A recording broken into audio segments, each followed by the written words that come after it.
नमस्कार। कैसे हैं मित्रों मैं आज अपने YouTube चैनल डॉक्टर महेश चुग पर लेकर आया हूं हिंदी व्याकरण। मित्रों, हिंदी व्याकरण के तहत आज हम जानेंगे कि हिंदी शब्द जो है वो अस्तित्व में कैसे आया और ये शब्द हिंदी किस भाषा की देन है। हमारा प्रांत जो आज भारत देश कहलाता है, क्या उसका मूल नाम भारत था, हिंदुस्तान था या कुछ अन्य था? देखिए, हमारा देश भारत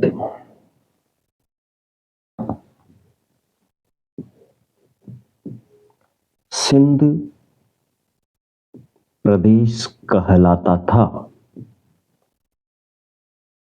सिंधु नदी के किनारे बसा होने के कारण भारत सिंध प्रदेश कहलाता था। वर्तमान में पाकिस्तान में ये नदी बहती है। विदेशी आक्रांताओं के भारत में आने के कारण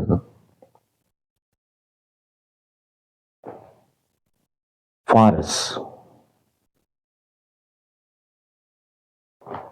के जो लोग भारत में आए,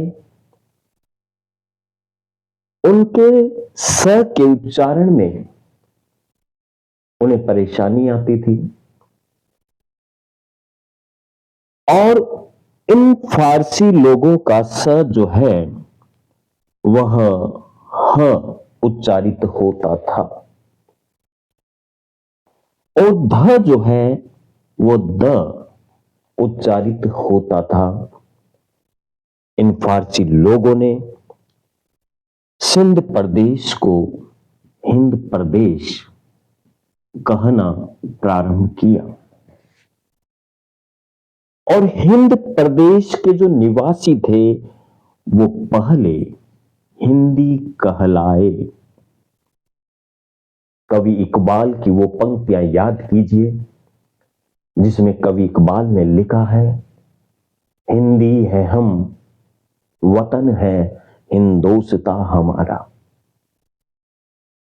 हिंदी शब्द पहले यहां के निवासियों के लिए, इस प्रदेश में रहने वाले निवासियों के लिए प्रयोग हुआ और उसके पश्चात यहां के लोगों की जो भाषा थी वो हिंदी कहलाने लगी। ये ठीक उसी प्रकार है जैसे राजस्थान का व्यक्ति जब बाहर जाता है तो उसे राजस्थानी कहा जाता है। नेपाल का व्यक्ति जब भारत में आता है उसे नेपाली कहा जाता है। बिहार का व्यक्ति जब दूसरे स्थान पर जाता है उसे बिहारी कहा जाता है। ठीक वैसे ही सिंध प्रदेश जो हिंद प्रदेश में बदला और यहां के लोग हिंदी कहलाने लगे और उसके पश्चात ये हिंदी शब्द जो है भाषा के रूप में प्रयोग होने लगा। तो ध्यान रखिए, हिंदी शब्द जो है वो फारसी भाषा की या कहें कि फारसी लोगों की देन है। दूसरा शब्द है व्याकरण। व्याकरण यानी वह शास्त्र जो भाषा को शुद्ध लिखना बोलना सिखाता है। जब तक हम किसी भी भाषा के व्याकरण को नहीं जानेंगे, निश्चित है कि हम उस भाषा का सही प्रकार से ना तो उच्चारण कर सकते हैं, ना ही हम उस भाषा का सही प्रकार से लेखन कर सकते हैं। व्याकरण की परिभाषा की अगर हम बात करें तो व्याकरण वह शास्त्र है जो भाषा को व्याकरण की परिभाषा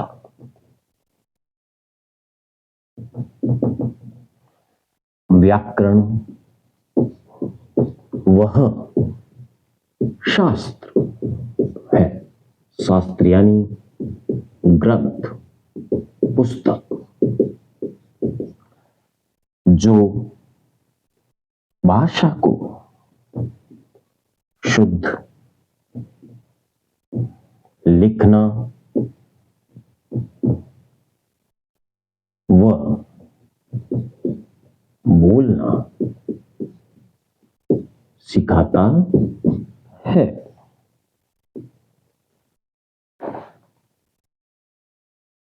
हिंदी व्याकरण के तहत सबसे पहले हमें भाषा की जानकारी होनी जरूरी है। भाषा विचारों की अभिव्यक्ति का माध्यम है, विचारों की अभिव्यक्ति का माध्यम है। मनुष्य अपने विचारों का आदान प्रदान भाषा के माध्यम से करता है। भाषा के प्रकारों की बात करें तो भाषा 3 प्रकार की होती है। नंबर 1 मौखिक भाषा, नंबर 2 लिखित भाषा और नंबर 3 सांकेतिक भाषा। मित्रों, मौखिक भाषा वह है जो बोली जाती है।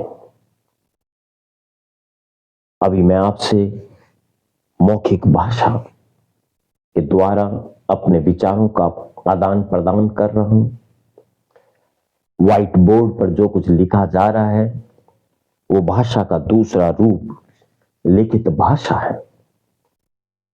तीसरी भाषा सांकेतिक, संकेतों के द्वारा जो बातचीत की जाती है।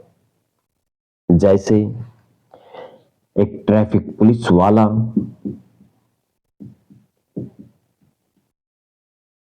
संकेतों के माध्यम से आपको रुकने का, आपको चलने का कहता है। अध्यापक कई बार कक्षा में सिर्फ उंगली के इशारे से बच्चों को चुप रहने के लिए कह देते हैं। बहुत सारे ऐसे क्रियाकलाप हैं जो कि सांकेतिक हैं, यानी हम संकेतों के द्वारा सामने वाले को अपनी बात समझा देते हैं। भाषा मौखिक, लिखित और सांकेतिक। अगर हम आगे चलते हैं तो बात आती है भाषा के अंतर्गत वर्णमाला की। वर्णमाला वर्णों का जो एक निश्चित क्रम है वो वर्णमाला कहलाता है। वर्णों का जो एक व्यवस्थित क्रम है वो वर्णमाला कहलाता है। वर्णमाला वर्णों के व्यवस्थित समूह को वर्णमाला कहते हैं। यहां हम बात करें वर्णमाला में आए वर्ण शब्द की। क्या है वर्ण? भाषा की वह सबसे छोटी इकाई जिसके हम और अधिक टुकड़े नहीं कर सकते, वर्ण कहलाता है। भाषा की वह छोटी से छोटी इकाई जिसके और अधिक टुकड़े नहीं किए जा सकते,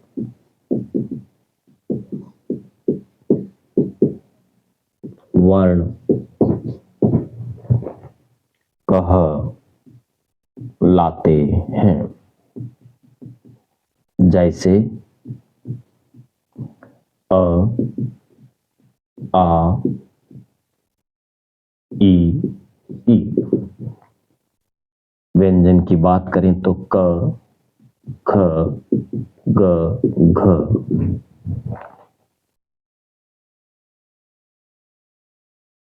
ये सब वर्ण वे हैं जिनके हम और अधिक टुकड़े नहीं कर सकते। वर्णों के जब हम प्रकारों की बात करते हैं तो वर्ण हमारे पास दो प्रकार के होते हैं। वर्ण के प्रकार, नंबर 1 स्वर और नंबर 2 व्यंजन। स्वर वे वर्ण होते हैं, वे वर्ण जो मुख से निर्बाध अर्थात बिना बाधा के निकलते हैं। या हम इसकी दूसरी परिभाषा दे सकते हैं, वे वर्ण जिनके उच्चारण में किसी अन्य वर्ण की सहायता नहीं लेनी पड़ती, स्वर कहलाते हैं। मित्रों, निर्बाध मुख से निकलते हैं, कहने का क्या तात्पर्य है? देखिए, जब हम स्वरों को बोलते हैं तो मुख के जो अवयव हैं वो इनके बोलने में किसी प्रकार की रुकावट उत्पन्न नहीं करते।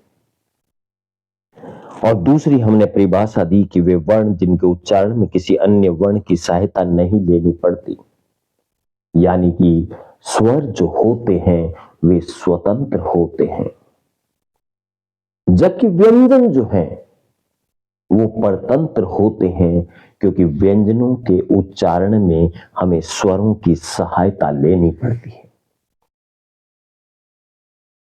व्यंजन आप बिना स्वर के लिख सकते हैं, लेकिन बिना स्वर के आप व्यंजन को बोल नहीं सकते।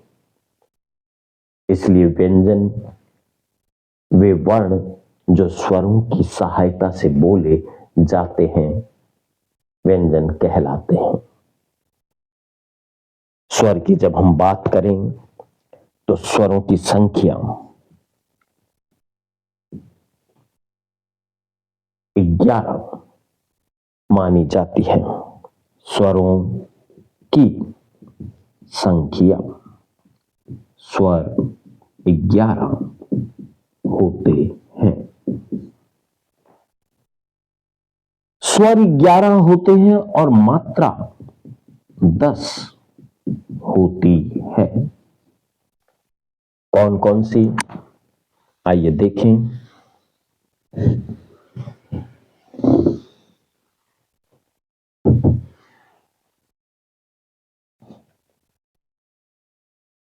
अ, आ, इ, ई, उ, ऊ, री, ए, ऐ,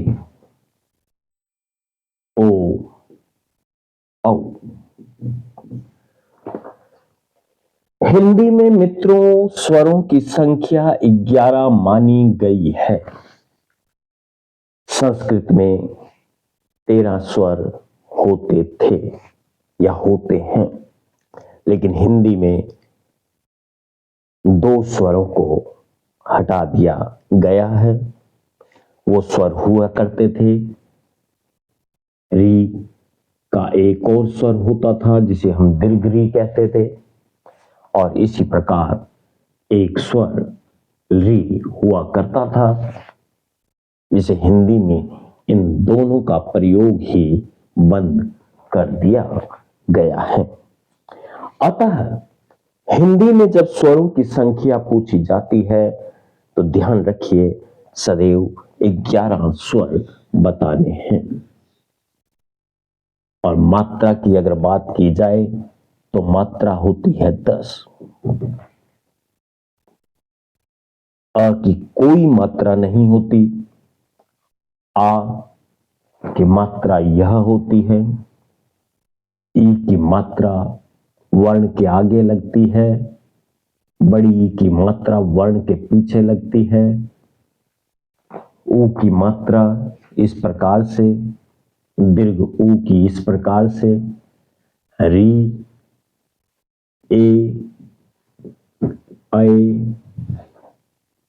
ओ तथा औ। ये 10 मात्राएं होती हैं। प्रत्येक व्यंजन के अंदर अ मिला हुआ होता है जब हम व्यंजनों को इस प्रकार लिखते हैं।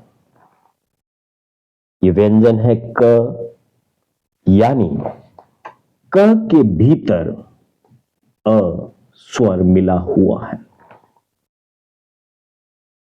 जब हम किसी भी स्वर को व्यंजन के साथ जोड़ते हैं तो ये स्वर अपना रूप मात्रा के रूप में बदल लेता है। यानी क के साथ हमें अ जोड़ना है तो ये का यानी आ जो है वो इस डंडी का या कहें कि खड़ी पाई का रूप ले लेगा। अगर हमने ई जोड़ना है तो वो ई इस मात्रा का रूप ले लेगा। ऊ जोड़ना है तो ये ऊ इस मात्रा का रूप ले लेता है जब व्यंजन के साथ स्वर जुड़ता है। इससे आगे की हम बात करें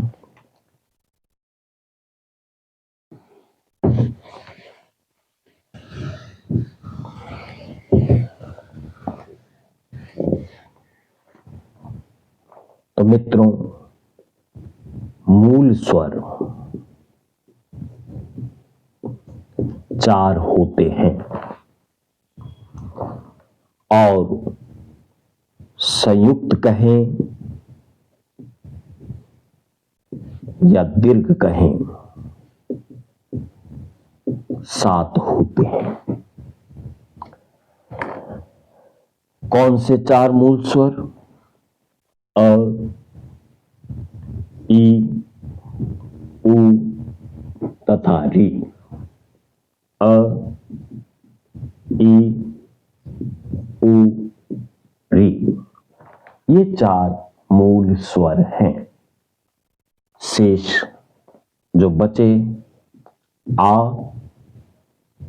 ई, ऊ, ए, आई, ओ, औ, ये 7 संयुक्त या इन्हें दीर्घ स्वर कहा जाता है।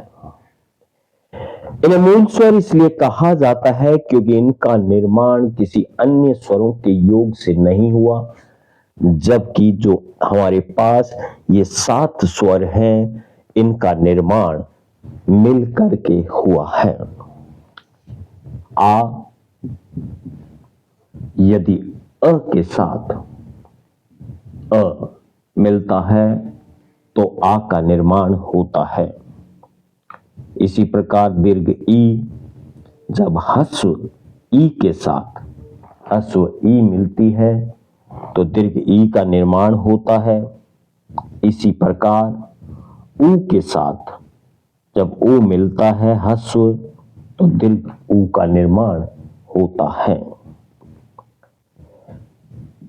अ के साथ जब ई मिलती है तो ए का निर्माण होता है।